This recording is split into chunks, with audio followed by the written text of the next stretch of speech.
Hi, I'm Gary Ewer from secretsofsongwriting.com.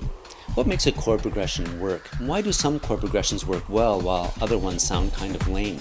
In general, chord progressions should be mainly predictable. How one chord moves to the next should not often be a surprise to our ears. Now, if you listen to hit songs on the radio, this is true. Most of the time, how one chord moves to the next is actually kind of logical to our ears. But what makes a progression predictable, and how can you be sure that you're using chords that work?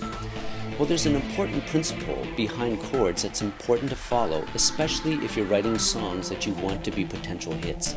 The roots of chords that you use should at least half the time move by fourths or fifths. Now, here's what I mean.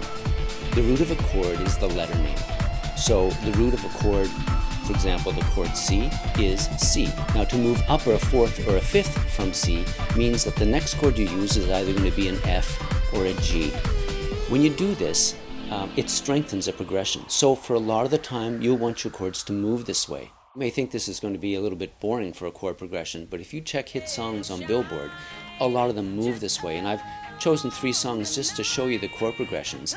I've circled the chords that have roots that move by fourths or fifths, and you'll see that there are quite a lot of them. So where's your class if you are wrong in all the right ways? All my underdogs, I'd catch a grenade, oh yeah. Throw my head on a blade. So here's an easy way for you to create chord progressions that you know are going to work every time. It's called the circle of fifths progression. Here's how it works. You choose a key and you write the letter name down that represents the key. So in our example here, we've chosen C major. And now you create a list of chords that gets built on every note of that scale. And you'll see that you'll get C major, D minor, E minor, F major, G major, A minor, and B diminished. Now you write the note C at the bottom of the chart, and as you move upward, write the chord that's 5 notes higher. So above C you'll write a G, then above G you'll write a D minor, then A minor. Above A minor you'll write E minor, then B diminished, and finally F. How you use this chart is actually very easy. Start on the chord C, then jump up anywhere in that chart. Whichever chord you choose, you then move down through the list of chords without skipping any, and you've got a progression that works every time. Now, you wouldn't want to use the circle of fifths progression all the time. That would get a little bit too predictable and maybe a little bit too boring.